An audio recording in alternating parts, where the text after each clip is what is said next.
Olá, olá, prezados. Olá, olá, prezadas. Sejam muito bem-vindos à disciplina Práticas, Psicologia e Práticas Institucionais em Saúde. Eu sou o professor doutor Tiago Pérez e eu vou acompanhar os senhores nas nossas lives, né? O grande objetivo das nossas lives é constituir um conteúdo para ir além, por assim dizer, daquilo que já foi plasmado nos livros, na aula 1, 2 e 3, como também nos demais conteúdos ali disponível já no nosso sistema, né, como os livros, os infográficos. Então, eu trago aqui um pouco também da minha experiência dentro dessa temática, para buscarmos justamente irmos além, né, de maneira geral. Me apresentando brevemente, eu sou doutor em psicologia social pela Universidade Argentina John Fitzgerald Kennedy, pela Faculdade de Ciências Psicológicas, e também concluí um pós-doutorado dentro da mesma instituição e também no mesmo departamento, também na área de psicologia social.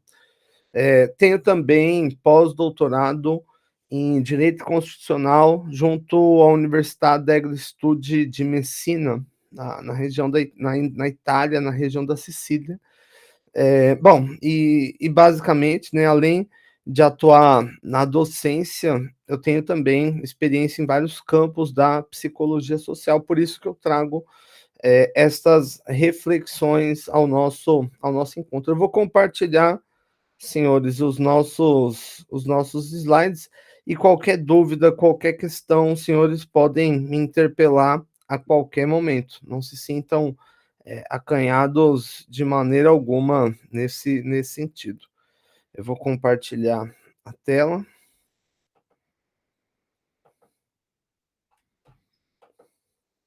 Bom, no momento do compartilhamento da tela, eu acabo vendo só a tela mesmo. Então, se os senhores quiserem me fazer alguma pergunta, alguma questão, basta abrir o microfone e fazer a pergunta. Não precisam de uma grande formalidade nesse sentido, né. Na verdade, a minha proposta é que essa e as nossas próximas lives venham a se constituir muito mais como um bate-papo, um lugar para vocês trazerem dúvidas, e em verdade, né, apesar de eu já ter um conteúdo mais ou menos roteirizado, né, pensando aqui nas demandas, pensando naquilo que eu gostaria de trazer, esse é um espaço aberto dos senhores. Então, qualquer dúvida que quiserem me trazer, mesmo que ela não pareça ter uma correlação imediata com a disciplina, por favor, senhores, tragam, né? Será uma grande contribuição, né? Na verdade, o que vai garantir a riqueza desse espaço é a capacidade não só de eu trazer conteúdos, mas também de vocês se tornarem protagonistas nesse processo, não apenas coadjuvantes, né? Trazendo conteúdos, trazendo discussões.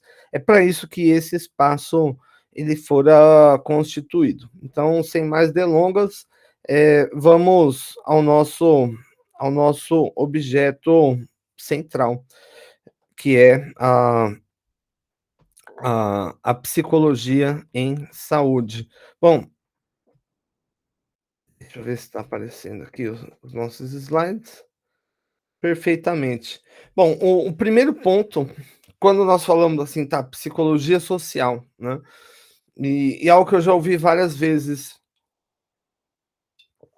de colegas, de pessoas de maneira geral, que é o seguinte: professor, se o ser humano é um animal social, né, como já diria Aristóteles, é um animal político, toda psicologia não seria uma psicologia social? E a resposta é sim e não, né?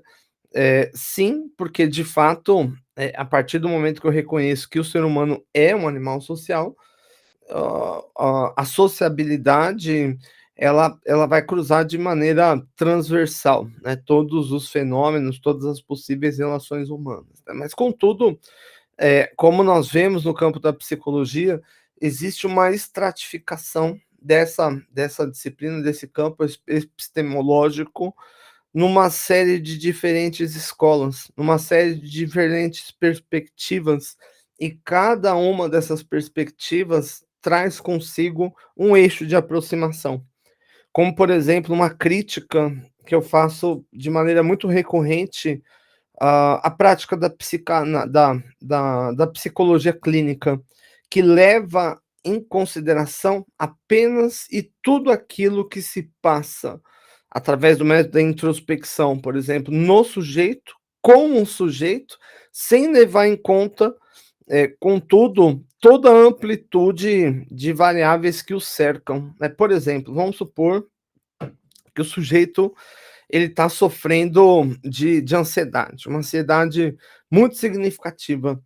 E vamos supor que o indivíduo, enquanto psicólogo, decida encaminhá-lo a um psiquiatra para que ele possa tomar ansiolíticos, né. Se a gente pensar o ser humano como um eixo, né, biopsicossocial, indubitavelmente, né, do ponto de vista biológico, os, ansiolíticos podem ter um efeito interessante. Agora, vamos, continuar essa discussão. Vamos, eu pergunto para vocês, a ansiedade, né, apesar dela ter uma manifestação objetiva, na vida do sujeito, da gente conseguir inclusive entender que ela é limitadora em muitos aspectos, ela é algo que se constitui sozinho, ou ela vem acompanhada de outros fatores, né? Uma coisa muito importante seria olhar a vida desse sujeito, né? Quem é esse sujeito que está lá na clínica, que acabou de receber esse diagnóstico, né? Quem é esse ser humano, né?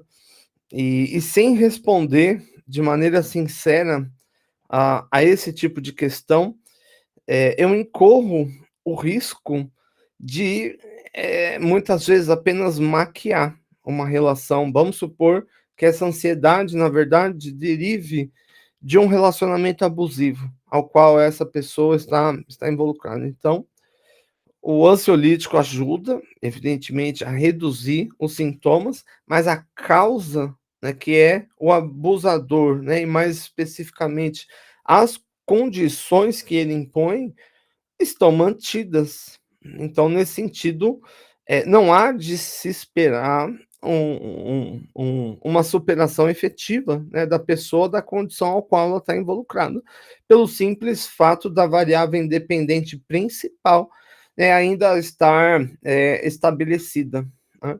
O ansiolítico ajuda? Ajuda, mas e o abusador? Vamos supor que não seja uma situação de violência social, mas de violência, por exemplo, econômica.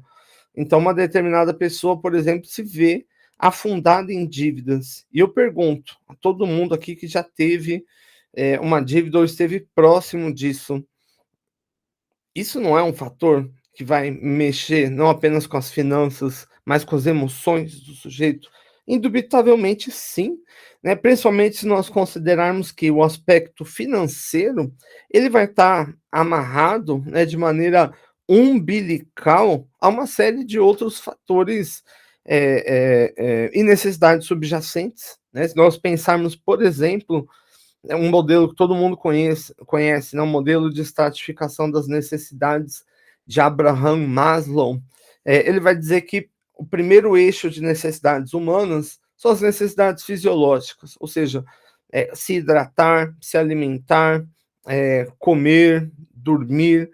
Um segundo eixo vai ser o que nós vamos considerar na necessidade de segurança. Então, o indivíduo aqui, ele quer roupas, ele quer um domicílio, né, para chamar de casa, ele quer segurança, então ele contrata uma empresa.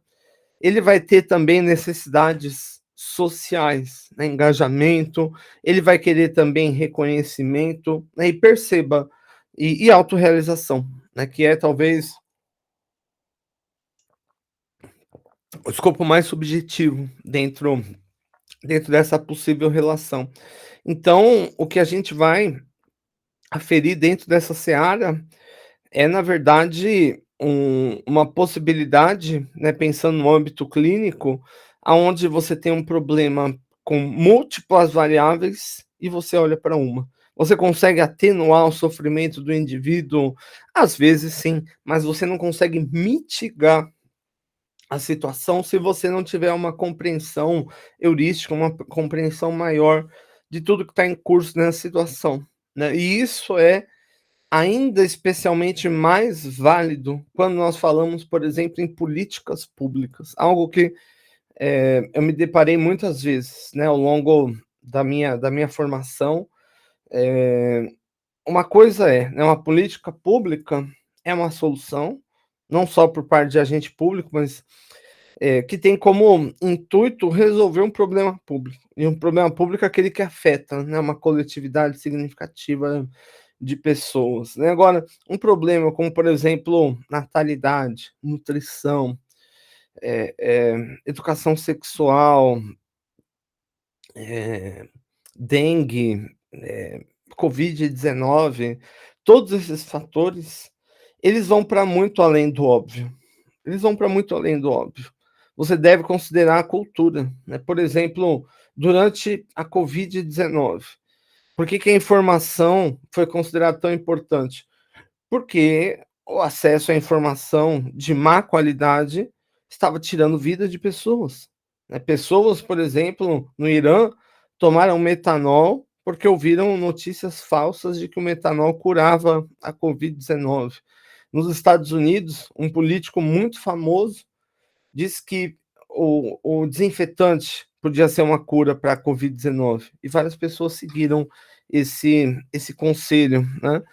E da mesma forma que, líderes e, enfim, pessoas de alto capital social, eh no Brasil, por exemplo, apesar da obrigatoriedade da vacina da Covid-19, desestimularam, né, o recebimento do imunizante, né, que vai impedir, por assim dizer, o desenvolvimento do SARS-CoV-2, né, enfim. Eh, tudo, né, é cultura, tudo é ser humano. Por isso que essa, disciplina se mostra tão importante. Então a primeira coisa que vale dessa discussão destacar, quase fiz um trava-língua aqui, é a relação entre psicologia, saúde e a importância das relações sociais. Então, até que ponto eu posso dizer que os meus vizinhos influenciam o meu comportamento ou mesmo a minha saúde? E é uma pergunta simples, né? Por que que a gente vive em sociedade? Porque a gente pode viver sozinho e tal. Aliás, ao invés de perguntar por que que nós vivemos em sociedade, eu pergunto de outra forma: eu tenho mais probabilidade de viver bastante em grupo ou sozinho, né? Enfim, essa não é uma pergunta exatamente simples de responder, mas se nós olharmos em perspectiva histórica, há 2000 anos atrás, né, Jesus Cristo, aos 33 anos, era considerado um idoso, né? E hoje, eu pergunto, aos 33 anos, alguém é considerado idoso? Indubitavelmente não, né, porque nós promovemos um movimento radical de extensão da vida, e esse movimento se deu graças às relações sociais, culturais, econômicas que deram margem, né, que deram o que a gente pode dizer, criaram o zeitgeist ideal para o surgimento da ciência e de todas as soluções, né, que dela advêm. E hoje, por exemplo, para vocês terem uma ideia, existem muitas empresas, né, trabalhando no que elas entendem como possibilidade de radical de extensão da vida humana. E vocês vão me perguntar: "Professor, mas o que que é isso?", né, o que a gente pode dizer como radical? É estender a vida humana como ela foi estendida, né, dos 30, por exemplo, aos 80 hoje, a gente fala de estender 3 vezes, né, e hoje que nós já estamos aos 80, quase 100, o que que é estender radicalmente? É dobrar, é triplicar, né. Então hoje, por exemplo, cientistas como o Brady Gray, que trabalham, na divisão de semi-secreta de pesquisas do Google, especulam sobre a possibilidade de se estender a vida humana a 200 anos, a 300 anos, ir para além disso, né. E isso diz muito, né, eu acho, sobre as relações sociais, né. A relação social, do ponto de vista histórico, né, do ponto de vista filogenético, foi fundamental para nós chegarmos aqui enquanto sociedade, enquanto espécie, enquanto humanidade, né. Se não fosse o grupo, padeceríamos de doença muito simples, né, se não fosse o grupo, seríamos solapados por rivais, né, sejam eles da mesma espécie ou biológicos de outra espécie, né. Se não fosse o grupo, o acesso à alimentação em recursos de maior proporção, como casas ou mesmo a fortificação como um castelo, jamais seriam possíveis, né. Então o grupo, ele cria condições objetivas para a vida das pessoas, mas ele traz também impactos indubitáveis para a vida das pessoas, né. James Fowler e Nicholas Christakis, 2 grandes pesquisadores de Harvard, ao qual eu tenho grande admiração. Eles mostram, por exemplo, que a quantidade de amigos fumantes que você tem determina, em larga medida, a possibilidade de você fumar. A quantidade de amigos que você tem que bebe, que jogam, que não praticam exercícios físicos, aumentam a probabilidade de você incidir nesses mesmos comportamentos, mesmo que eles sejam deletérios não só para a vida do sujeito, mas para a sua também, né. E isso diz muito, né, esse grau de susceptibilidade em relação à influência do outro é algo que, evidentemente, não é restrito apenas aos seres humanos, mas apenas em seres humanos exerce uma influência tão determinante ao ponto de nós mudarmos, não apenas o curso da nossa própria espécie, quanto o curso de todas as espécies que estão, no planeta. Então a gente pode falar que essa é uma relação que está ultra amarrada, né. Byung-Chul Han, por exemplo, um dos filósofos contemporâneos que mais exercem influência em cima da psicanálise, vai denotar que muitas condições contemporâneas, né, como estresse, burnout, depressão, insônia, derivam do acesso à tecnologia, que vai hipertrofiar o escopo das relações sociais e, mais especificamente, das influências informacionais, né, ou seja, passamos a ter aquela fofoca que antes era restrita apenas a um bairro, ela passa a se tornar constante através da tela do celular. Aí aquela questão, isso cria o que nós chamamos de efeitos comparativos, ou seja, o seu corpo, ele estava bom para você em sua percepção e a sua autoestima também, até você se deparar com vamos supor, 30 horas de exposição em relação a corpos, digitalmente manipulados no Instagram, né, e há estudos que mostram esse tipo de correlação, né, o tempo que o indivíduo passa na rede social e a insatisfação com o próprio corpo, com a própria vida, com o próprio emprego, né, com o próprio relacionamento, com os próprios filhos, e isso diz muito, né, sobre essa relação entre psicologia e saúde, né. No caso da psicologia social, que é a minha área em específico, nós estudamos os processos de interação social, ou seja, os processos que vão envolver, por exemplo, um indivíduo para com outro indivíduo.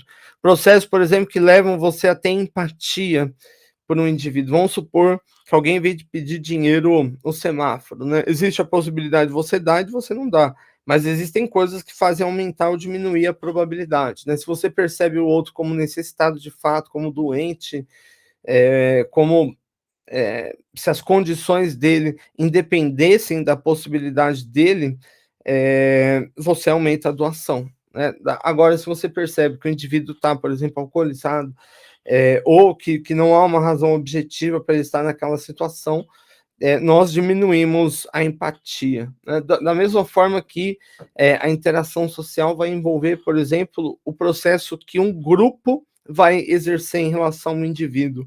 Um exemplo que eu sempre gosto de destacar é o sotaque, né. Se nós, quem já viajou bastante pelo Brasil, principalmente a trabalho, né, ou seja, que você precisa interagir com muitas pessoas por um período maior, vocês sabem o quanto é fácil adquirir um sotaque, muito fácil, né. Então você vai para o sul do Brasil, você adquire um sotaque cantado específico, você vai para o norte, um outro sotaque para o nordeste, outro sotaque para o sudeste, outro para o centro-oeste, outro.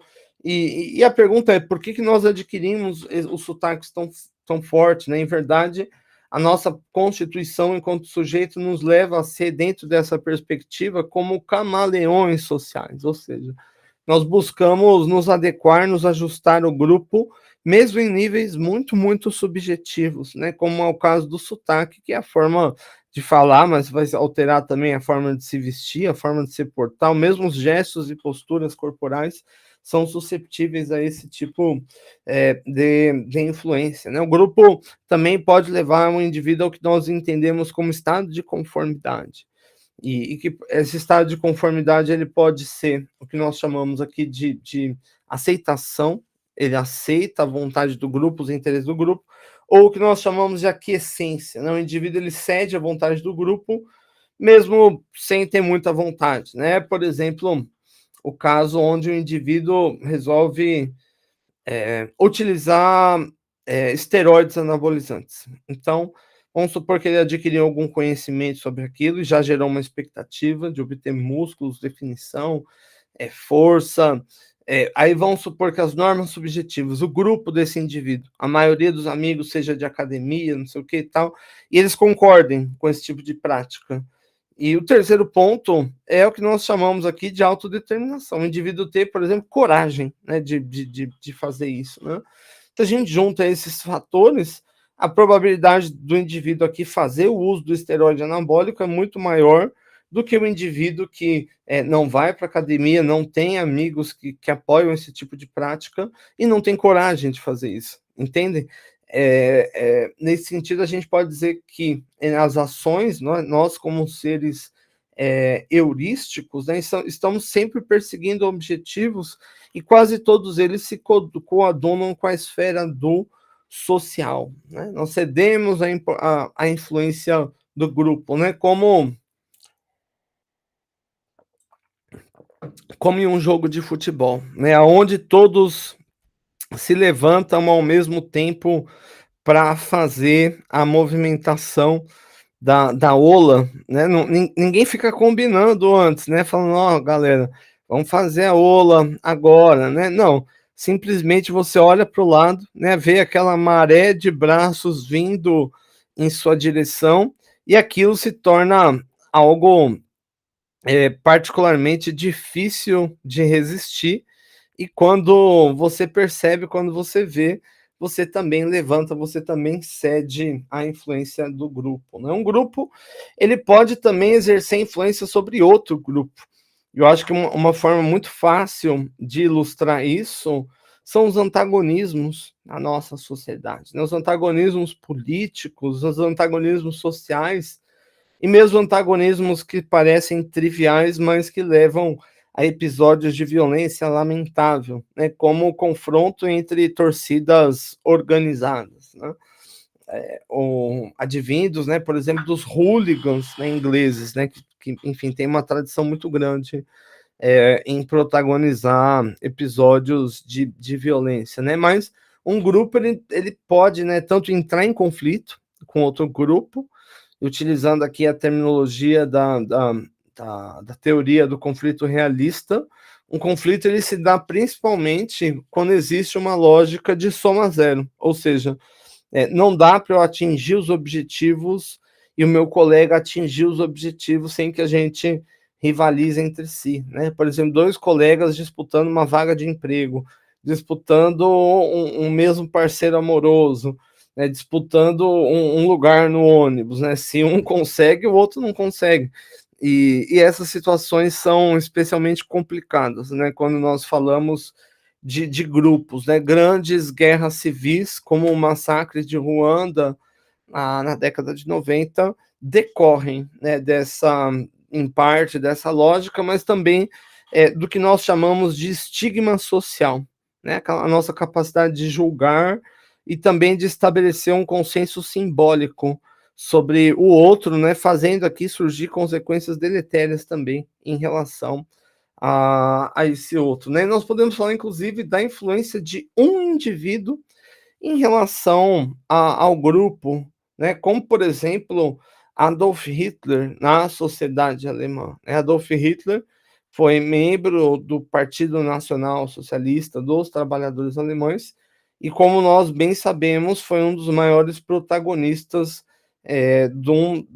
de evidentemente, talvez o pior massacre já perpetrado contra seres humanos na história da humanidade, né, como, os campos de concentração, né, e Auschwitz e Auschau.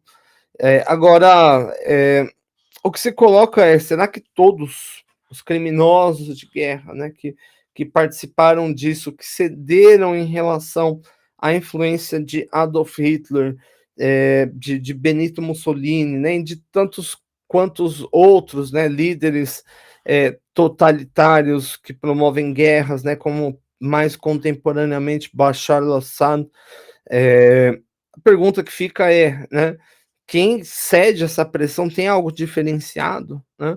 Uma série de estudos em psicologia social mostram que na verdade não, né? Que todos nós, sob determinadas condições, podemos muitas vezes tomar ações que são deletérias contra a nossa própria vida e contra a vida de terceiros, né? Não existe, na verdade, nada de especial nessas pessoas, né, elas são como nós. Em psicologia, existem várias escolas, essa que é a verdade. Cada escola vai partir de uma lógica do que é o ser humano, de como o comportamento é vetorizado, e o que muda geralmente é o eixo de aproximação e o quanto determinada variável é ou não considerada, né? Se nós considerarmos dentro da psicologia social, existem, como eu disse, muitas escolas, né? Como por exemplo a teoria dos papéis, que vai entender que nós somos conformistas em relação a papéis sociais que nos são socialmente impostos, né? Por exemplo, eu, enquanto sujeito, eu sou um enquanto profissional, professor Tiago, eu sou outro enquanto pai, eu sou outro enquanto marido, eu sou outro enquanto filho, eu sou outro enquanto amigo, irmão, ou seja, eu exerço vários papéis, né? Papel de professor, papel de pai, papel de amigo. E em cada um eu adoto um tipo de postura que tem a ver com as expectativas do meu grupo em relação a essa postura. Eu sou a mesma pessoa, né, na verdade, mas em todos essas situações, que são situações de interação social, eu represento papéis diferentes, né? Eh, Outra teoria seria a teoria do interacionismo simbólico, que vai dizer o seguinte, que não só o Tiago é pai, não sei o que e tal, mas cada um dos papéis que eu exerço, eu acabo exercendo uma influência que vai para além de mim e que pode mudar a concepção do próprio papel, né? Se a gente pensar, por exemplo, o papel da mulher na sociedade, qual é o papel hoje e qual era o papel há 30, 40, 50, 60 anos atrás? Mudou? Mudou muito e provavelmente vai continuar a mudar. E essa mudança decorre da interação das pessoas, né? Uma outra teoria, a teoria do reforço, vai dizer o seguinte: que as escolhas, tomadas de decisões, né, baseadas nas interações, vão se realçar, vão se definir e se tornar reiteradas, né, e não apenas é, aleatórias, a partir da lógica da punição e da recompensa, né? Então, se eu sou muito recompensado em uma área como academia, eu tendo a me interessar mais por essa do que em alguma ao qual eu não tenho recompensas nenhuma, né? Uma outra teoria, por exemplo, vai ser a teoria cognitiva, que vai entender que a gente cria bases, né, conceito em relação às coisas, né? E que a gente usa isso para filtrar a nossa interação no dia a dia, né? Ou seja, a gente não é apenas passivo, né? Recebe aquela influência sem poder fazer nada. Não, você tem valores, né? Você tem ideia. Por exemplo, uma fake news enviada para um grupo de WhatsApp.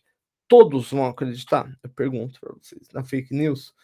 Por óbvio que não, né? Alguns vão ter mais elemento para julgar aquilo, né? Falar, não, isso aqui não parece coerente, né? Isso aqui não é um site, né?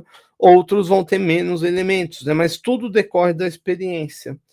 E outra, por exemplo, abordagem pode ser a psicologia evolucionista, que vai entender que eh, os desafios que os nossos ancestrais enfrentaram, né, a partir de 6 milhões de anos atrás até o presente, criaram tendências filogenéticas, ou seja, desafios relacionados à seleção natural e sexual, e que se plasmam no nosso comportamento até hoje.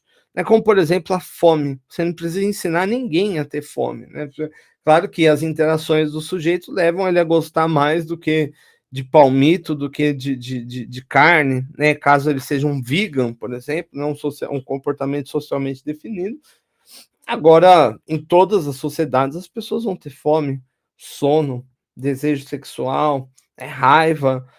Segundo essa perspectiva, essas inclinações filogenéticas derivam dos desafios enfrentados por nossos ancestrais no que diz respeito ao campo da seleção natural e seleção sexual. Então, a gente pode falar de um modelo, né, de homem, que é um modelo biopsicossocial. É um modelo que tem uma base biológica, ou seja, nós somos seres, né, compostos de uma carga genética que foi selecionada ao longo de milhares de anos, ou seja, os ancestrais que conseguiram sobreviver e passar os genes adiante deixaram características que se reverberam no presente, e aqueles que não conseguiram não têm essas características no nosso contemporâneo hoje, né? Nós temos características psicológicas, e aqui eu posso, por exemplo, aqui parafrasear William James, no século XIX, que diz que todo mundo tem três eus, né? Um eu social, que é a sua forma de agir, né, com o outro, o seu eu material, a sua roupa, o seu corpo, e um eu psicológico, um eu psíquico, que é aquela voz na sua mente que só você escuta, e também os fatores, como que eu posso dizer, inconscientes nessa equação que estão aqui involucrados. E o nosso eu social diz respeito ao nosso contexto social, político, econômico, e como ele nos afeta, ele nos atinge, né? A primeira coisa que a gente pode dizer é que as diferenças de saúde na nossa sociedade decorrem de diferenças também culturais, né? Um primeiro ponto que a cultura vai definir são as ideias. O que é desejável e indesejável. Sabe aquela pergunta que você faz para a criança, né? O que você quer ser quando crescer? E a criança diz que quer ser soldado do Hamas, ou ela quer ser um médico, ou um advogado, ela quer. Tudo isso vai depender muito da onde ela nasce, como ela é criada, assim como os valores, o que é certo, errado, feio ou bonito, e também as percepções, né? Como um indivíduo percebe uma mesma coisa.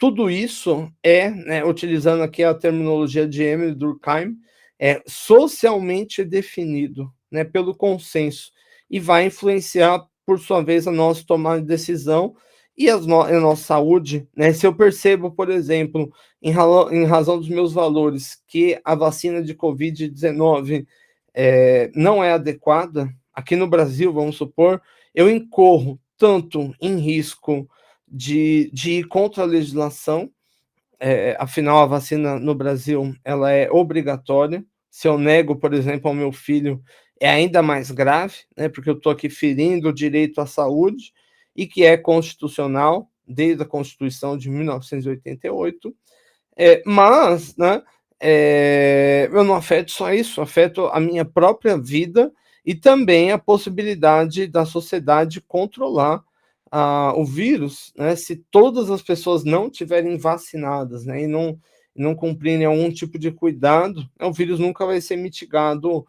e a pandemia não vai acabar tão cedo, né? Nós estamos aqui em 2023 e a Organização Mundial de Saúde, né, que decretou a pandemia em 11 de março de 2020, ainda não pensa, ao que parece, em acabar com o alerta pandêmico, né, dadas as condições objetivas da nossa sociedade. Dentro dessa perspectiva, a gente pode dizer o seguinte, que a cultura, primeiro, ela é dinâmica, ou seja, uma cultura como a brasileira, como a norte-americana, como a portuguesa, ela não é estática, ou seja, ela não permanece de igual forma ao longo do tempo. ela tende a ir gradualmente ou mais severamente mudando, né. Imagine, por exemplo, o que que era a sociedade brasileira na década de 50 e o que é hoje, né, e muitas coisas influenciam para isso, né. As mudanças tecnológicas, né, a introdução do celular mobile com internet na nossa sociedade mudou muito, né, as dinâmicas, né. Um outro ponto que a gente pode dizer é que a cultura ela é integrada. Uma mudança cultural leva a outras mudanças culturais, né, como por exemplo, como eu bem disse aqui, a pandemia de Covid-19. A que mudanças levou na sociedade? Muitas, né. Os governos mais responsáveis, né, adotaram em perspectiva central, por exemplo, práticas de lockdown, né, a fim de diminuir, a curva epidemiológica e a susceptibilidade de contágio à Covid, né, principalmente nos períodos que ainda não havia vacina, aonde mais facilmente o SARS-CoV-2 poderia evoluir, levando a pessoa a óbito, e ou quer dizer, ou, né, a sequelas, né, graves, né. A cultura ela é multideterminada, vários fatores determinam a cultura. E a cultura, como diria Pierre Bourdieu, ela é estruturada e estruturante, ou seja, é como a Wikipedia, todos nós podemos colaborar em sua construção, e a sua construção, por sua vez, influencia a forma das pessoas pensarem, a forma das pessoas agirem, ou seja, todo mundo vive a cultura e pode mudar a cultura, mas, né, aqui há de se refletir sobre a distribuição dos capitais na nossa sociedade, como isso impacta na saúde, né. Um exemplo que eu acho muito interessante é a disparidade não só econômica, mas também cultural, né, daí decorrente, né. Imagine hoje uma criança muito rica e muito pobre no Brasil, nos 12 anos. Essa criança muito rica, vamos supor que mora perto da Avenida Paulista, e a criança muito pobre mora em um rincão, vivendo em casa de palafita. Eu pergunto, quantas vezes ao longo da adolescência essa pessoa vai, cada um e outro vai ao cinema, à biblioteca, ao teatro, vai ter contato com oficinas especializadas, no campo, sei lá, das artes cênicas, da tecnologia, cursinho pré-vestibular. Eu pergunto, né, e a resposta que infelizmente é muito dura, né, provavelmente a pessoa muito pobre não vai nenhuma vez, e a pessoa rica vai várias e várias vezes, né. Isso gera um gap na nossa sociedade que traz consigo consequências muito deletérias, né, alguns tipos de doenças, de condições, são especialmente os mais graves aos mais fragilizados, né. Um estudo recentemente do CDC, identificou um aumento de quase 3 vezes diagnósticos de autismo nos Estados Unidos, e em especial em relação a negros, latinos, asiáticos e outras comunidades carentes dentro dos Estados Unidos.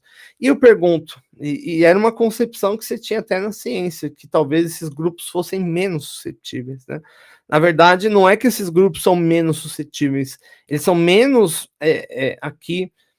suscetíveis a terem cuidados de saúde. Então esse aumento nos Estados Unidos, na verdade, diz respeito ao aumento dos serviços de saúde, que leva, por sua vez, ao diagnóstico, né. Olha que coisa deletéria, né, como a condição do indivíduo vai afetar, por exemplo, a probabilidade dele ter ou não um diagnóstico, né. Tendo um diagnóstico, ele pode ter uma educação adequada, ele pode buscar as terapias adequadas, né, como por exemplo de psicologia, de psicomotricidade, de fonoaudiologia, de terapia ocupacional, né. Mas você precisa dos aspectos econômicos, né, para isso, né. Num sistema de saúde como o nosso, né, completamente inchado, né, eu pergunto: quem vai ter mais cuidados de saúde nesse sentido? Quem se trata pelo sistema público ou quem dispõe de um convênio, né, de saúde. Uma lógica que nós podemos dizer que nasce lá em Norbert Elias, é de que uma parte da sociedade pequena vai ter recursos de maneira desproporcional e, consequentemente, vai ter as condições objetivas para plasmar o seu poder, né, de maneira, como que eu posso dizer, estável, né, ao longo do tempo, gozando assim dos melhores benefícios, né, das melhores escolas, dos melhores empregos, dos melhores salários, enfim, das melhores terapias, se necessário, dos melhores medicamentos. E você vai ter um outro grupo, que talvez seja a maioria, que, e, novamente, né, por conta das razões, né, objetivas, né, como diria Zizek, né, por causa da violência objetiva involucrada no próprio bom funcionamento do sistema, você vai ter uma população que mais dificilmente vai ter acesso à saúde, ao tratamento, à terapia, à cultura, e isso gera, né, um ciclo de desigualdade que vai para muito além da desigualdade econômica, né, a desigualdade em saúde. É um outro ponto que a psicologia tende a colaborar de maneira fundamental em psicologia é a identificação dos efeitos que a tecnologia pode ter em relação à nossa saúde, né. Eu comecei essa aula, essa apresentação, dizendo que, hoje, né, se pensa estender a vida humana a 200 anos, a 500 anos, e jamais a gente falaria disso, sem a existência de tecnologias como nós temos hoje, né, ultra sofisticadas, né? Mas, né, por um outro lado, a gente pode dizer que a tecnologia ela traz consigo novos desafios que a gente não precisava pensar até algum tempo atrás, né? Como, por exemplo, já faz muitos anos, mas o desafio da baleia azul, né, ao qual as crianças elas pensavam inclusive na prática do suicídio. Antes da internet entrar, né, de maneira inexorável nas nossas casas, a gente nem tinha que pensar nisso, né? Aliás, surgem novas condições, né? Por exemplo, o que nós chamamos hoje na literatura em psicologia como FOMO, que vem do inglês Fear of the Missing Out, né, mais ou menos o medo de ficar de fora. É uma espécie de um transtorno de ansiedade gerado pela compulsividade de se atualizar sobre o que está nas redes sociais, ou seja, aquela pessoa que acorda, por exemplo, de madrugada, para ver o que está na rede social e não consegue dormir por conta disso. É o próprio DSM, que vai aqui diagnosticar as doenças mentais, coloca o vício em internet, né, como um tipo de condição patológica, né. Além disso, como eu já bem destaquei, a gente pode destacar que a internet ela traz tanto a probabilidade de você adquirir informação, mas ela traz também a um número muito grande de pessoas a exposição em relação à desinformação, né, como é o caso das fake news. E a gente pode dizer que hoje uma série de condições em saúde mental acabam por ser agravadas por conta da internet e a exposição à tecnologia. Como, por exemplo, há muito tempo já se estudava já a relação entre televisão e Alzheimer, né? Quanto mais tempo de exposição, maior probabilidade. Agora, hoje, né, se está em curso, quais são as relações que a tecnologia, a internet exerce, por exemplo, na satisfação com o próprio corpo e também aumentar, nesse caso, a probabilidade do indivíduo adquirir, por exemplo, transtornos alimentares, como é o caso da anorexia, como é o caso da bulimia, como é o caso da vigorexia, né? Todas essas condições que guardam relação com o contexto cultural, tecnológico, social, econômico, objetivo que o indivíduo vive para além do próprio indivíduo. Ou seja, olhar a saúde do indivíduo não é apenas fazer um check-up no coração, não é apenas fazer um exame de sangue, é aferir as variáveis que estão em seu entorno, né, como um todo, né, de maneira generalizada.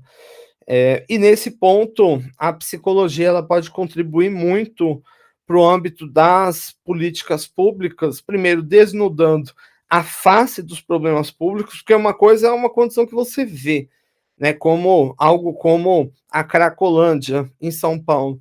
Mas a pergunta que vem é: do que isso decorre? O que que aconteceu, né, do ponto de vista social, do ponto de vista econômico, do ponto de vista político, para se constituir um cenário dessa grande amplitude, né? Eu falei da Cracolândia em São Paulo porque isso é muito famoso, mas diversos outros problemas, né? Como, por exemplo, a questão da natalidade, ou mesmo do acesso ao pré-natal, ou mesmo da mortalidade infantil. Todas essas questões não se dão isoladas, né? Como busca muitas vezes entender a psicologia clínica, muito baseada pelo neoliberalismo inglês, né? De olhar apenas o sujeito. Você deve olhar o entorno, né, do sujeito para compreender o todo, né? E o mesmo público-alvo. Você bola uma campanha, por exemplo, as pessoas usarem máscara em relação à Covid-19, em relação à gripe. Uma coisa é a possibilidade de adesão disso na China, no Vietnã. Outra coisa é a possibilidade de adesão disso no Brasil, no Uruguai, Botsuana, Rússia. São possibilidades totalmente diferentes em cada um desses cenários, né? E a gente pode dizer, né, que hoje a gente vive num cenário que, por um lado, parece muito mais próspero do que o passado, mas, por outro, faz com que a gente conviva tanto com os riscos do passado, como também com novos riscos, né? Como o caso das doenças. Elas foram mitigadas? Não, a gente ainda convive com as doenças do passado, mas a gente vive com novas doenças, né, advindas de zoonose que advêm da nossa forma de produzir, né? Covid-19, MERS, SARS, H1N1, gripe aviária, gripe bovina, tudo isso advém da nossa forma de produzir. A desigualdade acabou? Não, não só acabou, como a gente gerou novas desigualdades. Os conflitos acabaram? Não. A gente possivelmente tá vendo um cenário pré-Terceira Guerra Mundial e nunca a possibilidade de guerras civis foi tão efetiva no mundo, né? Nesse cenário, a psicologia serve, né, tanto para trazer respostas, para guiar os líderes, para guiar os tomadores de decisões, como também para auxiliar as pessoas em fazer as melhores perguntas, trazer os melhores questionamentos, né? Em verdade, os melhores cientistas nunca foram os que trazem as melhores perguntas, as melhores respostas, mas sim as melhores perguntas.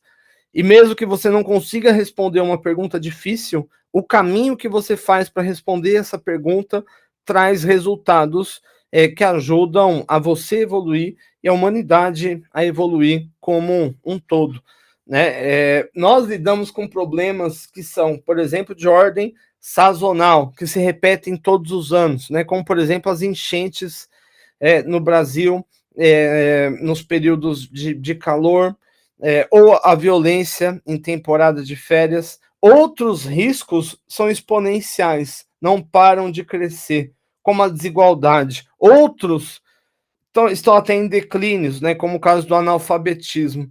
E outros se mantêm como uma constante, como é o caso da corrupção.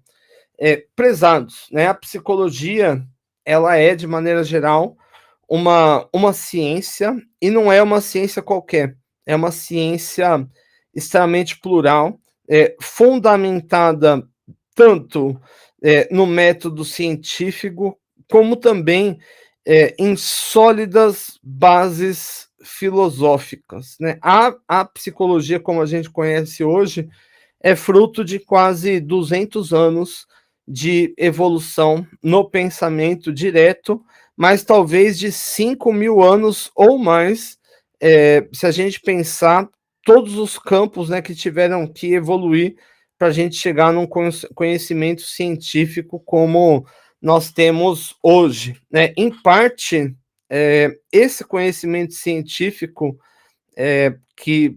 enfim, que está à nossa frente hoje, ele, apesar, né, dele trazer grandes possibilidades de resposta, trata-se de um conhecimento que possivelmente é inferior ao conhecimento que nós teremos há 10, a 20, a 30 anos no futuro, a 50 anos no futuro.